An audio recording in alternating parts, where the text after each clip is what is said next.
ಮದುವೆ. ಈ ಮದುವೆ ವಿಷಯಕ್ಕೆ ಬಂದರೆ ಹೆಣ್ಣಿನ ತಂದೆ ತಾಯಿ ಒಂದು ತಪ್ಪು ಮಾಡ್ತಾರೆ. ಎಲ್ಲರೂ ಹಾಗೆ ಮಾಡ್ತಾರೆ. ದುಡ್ಡು ಇದ್ದರೆ ನನ್ನ ಮಗಳು ಚೆನ್ನಾಗಿ ಇರ್ತಾಳೆ, ಶ್ರೀಮಂತರಿಗೆ ಕೊಟ್ಟು ಮದುವೆ ಮಾಡಿದ್ರೆ ಲೈಫಲ್ಲಿ ತುಂಬ ಚೆನ್ನಾಗಿರ್ತಾಳೆ ಅಂತ ತಪ್ಪು ತಿಳ್ಕೊಂಡಿದ್ದಾರೆ. ದುಡ್ಡೇ ಎಲ್ಲ ಅಲ್ಲ. ಇವತ್ತು ಬಡವನಾಗಿದ್ದರೂ ನಾಳೆ ಶ್ರೀಮಂತ ಆಗ್ಬೋದು. ಗುಣ ನೋಡಿ ಮದುವೆ ಮಾಡಿ, ದುಡ್ಡು ನೋಡಿ ಅಲ್ಲ. ಇವತ್ತು ಕಷ್ಟಪಟ್ಟರು ಮುಂದೊಂದು ದಿನ ತುಂಬ ಸುಖವಾಗಿರ್ತಾರೆ.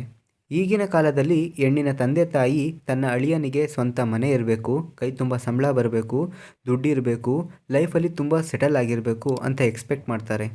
ಈ ಜನ್ರೇಷನಲ್ಲಿ ಲೈಫ್ನಲ್ಲಿ ಬೇಗ ಸೆಟಲ್ ಆಗೋದು ಕಷ್ಟ.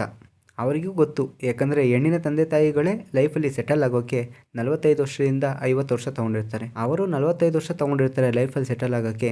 ಆದರೆ ಅವರ ಅಳಿಯ 25 ವರ್ಷಕ್ಕೆ ಸೆಟಲ್ ಆಗಿರಬೇಕು ಅಂತ ಥಿಂಕ್ ಮಾಡ್ತಿರ್ತಾರೆ. ಗುಣ ಮುಖ್ಯ, ಶ್ರೀಮಂತಿಕೆ ಅಲ್ಲ. ದುಡ್ಡು ನೋಡಿ ಮದುವೆ ಮಾಡಬೇಡಿ, ಗುಣ ನೋಡಿ ಮದುವೆ ಮಾಡಿ. ಏಕೆ ಗುಣ ಮುಖ್ಯ ಅಂತ ಈ ವಿಡಿಯೋದಲ್ಲಿ ನೋಡೋಣ. Hello guys, welcome back to Tejas talks YouTube channel. ರೀಸೆಂಟಾಗಿ ಒಂದು ಆಡಿಯೋ ವೈರಲ್ ಆಗ್ತಿದೆ. ಆ ಆಡಿಯೋ ಕೇಳಿ ತುಂಬ ಬೇಜಾರಾಯಿತು. ಈಗೂ ಇರ್ತಾರ ಜನ ಅಂತ ಕೋಪ ಬಂತು. ತಮಿಳುನಾಡಿನ ತಿರುಪುರದಲ್ಲಿ ನಡೆದ ಘಟನೆ. 27 ವರ್ಷದ ರಿತನ್ಯಾ ಅವರು ಎಷ್ಟು ಮೆಂಟಲ್ ಹಾಗೂ ಫಿಸಿಕಲ್ ಆಗಿ ಟಾರ್ಚರ್ ಪಟ್ಟಿದ್ದಾರೆ ಅಂತ ಆ ಆಡಿಯೋದಲ್ಲಿ ಹೇಳಿದ್ದಾರೆ. ರಿತನ್ಯಾ ಅವರು ತುಂಬ ಒಳ್ಳೆಯ ಹುಡುಗಿ. ಅವರು ಶ್ರೀಮಂತರಾಗಿದ್ದರೂ ಕೂಡ ಬೇರೆಯವ್ರ ಜೊತೆ ಬೆರೆತಿರಲಿಲ್ಲ. ಅವರಿಗೆ ಜಾಸ್ತಿ ಫ್ರೆಂಡ್ ಸರ್ಕಲ್ ಕೂಡ ಇರಲಿಲ್ಲ. ಅವರು ಶ್ರೀಮಂತಿಕೆಯಲ್ಲಿ ಏನೂ ಕಮ್ಮಿ ಇರಲಿಲ್ಲ. ಅವರ ಅಪ್ಪ ಬನಿಯನ್ ಮತ್ತು ರಿಯಲ್ ಎಸ್ಟೇಟ್ ಬಿಸ್ನೆಸ್ ಮಾಡ್ತಿದ್ರು. ಅವರು ವೆಲ್ ಸೆಟಲ್ ಆಗಿದ್ದರು. 27 ವರ್ಷದ ರಿತನ್ಯಾಗೆ ಮದುವೆ ಮಾಡಬೇಕು ಅಂತ ಹುಡುಗಿಯ ತಂದೆ ತಾಯಿಗಳು ಹುಡುಗನನ್ನು ಹುಡುಕ್ತಿರ್ತಾರೆ. ಆಗ ಕವಿನ್ ಕುಮಾರ್ ಎಂಬ ಫ್ಯಾಮಿಲಿಯವರು ಪರಿಚಯ ಆಗ್ತಾರೆ. ಕವಿನ್ ಕುಮಾರ್ ಅವರ ಶ್ರೀಮಂತಿಕೆ ನೋಡಿ ನನ್ನ ಮಗಳನ್ನ ಇವರಿಗೆ ಮದುವೆ ಮಾಡಿಕೊಟ್ರೆ ತುಂಬ ಚೆನ್ನಾಗಿ ಇರ್ತಾಳೆ ಅಂತ ಅಂದ್ಕೊಂಡು 80 ಲಕ್ಷದ ವೋಲ್ವೋ ಕಾರು, 800 ಗ್ರಾಮ್ ಚಿನ್ನನ ವರದಕ್ಷಿಣೆಯಾಗಿ ಕೊಟ್ಟು 2 ಕೋಟಿ ಖರ್ಚು ಮಾಡಿ ಮದುವೆ ಮಾಡಿಕೊಡ್ತಾರೆ. ಸ್ಟಾರ್ಟಿಂಗ್ 10 ಡೇಸಲ್ಲಿ ಎಲ್ಲ ಚೆನ್ನಾಗಿರುತ್ತೆ. ಆಮೇಲೆ ಶುರುವಾಯಿತು ನೋಡಿ ತೊಂದರೆ. ಪಾಪ ಆ ಆಡಿಯೋದಲ್ಲಿ ಹೇಳ್ತಿರೋದನ್ನ ಕೇಳಿ ಕಣ್ಣಲ್ಲಿ ನೀರು ಬರುತ್ತೆ. ದಿನ ಟಾರ್ಚರ್ ಕೊಡೋಕ್ಕೆ ಸ್ಟಾರ್ಟ್ ಮಾಡ್ತಾರಂತೆ. ಏನಕ್ಕೆ ನಿಮ್ಮಪ್ಪ ಚಿನ್ನ ಕಮ್ಮಿ ಕೊಟ್ಟಿದ್ದಾರೆ, ಇನ್ನೂ 200 ಗ್ರಾಮ್ ಚಿನ್ನ ಎಲ್ಲಿ ಅಂತ ಚಿನ್ನನ ತೂಕ ಮಾಡಿ ಈಕೆಗೆ ಚಿತ್ರಹಿಂಸೆ ಕೊಡೋಕ್ಕೆ ಸ್ಟಾರ್ಟ್ ಮಾಡ್ತಾರಂತೆ.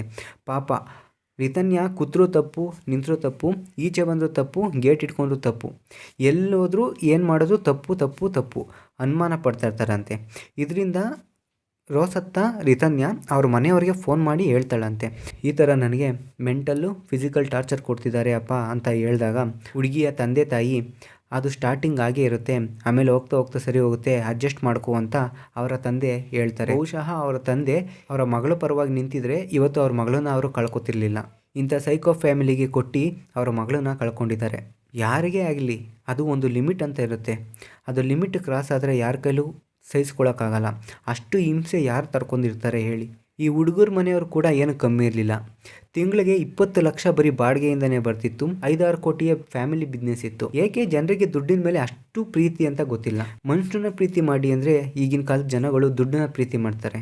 ಹುಡುಗಿಯ ತಂದೆ ತಾಯಿಗಳು ಕೂಡ ಹಾಗೇನೆ.